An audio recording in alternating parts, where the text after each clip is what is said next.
Ты, как костер на очень тонком льду.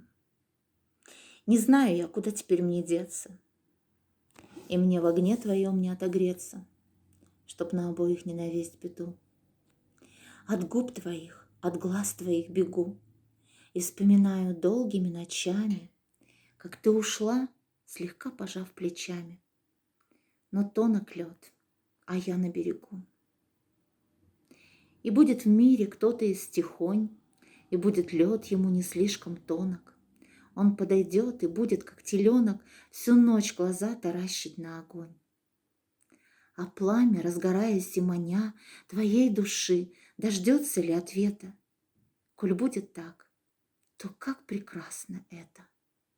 И это будет, но не для меня.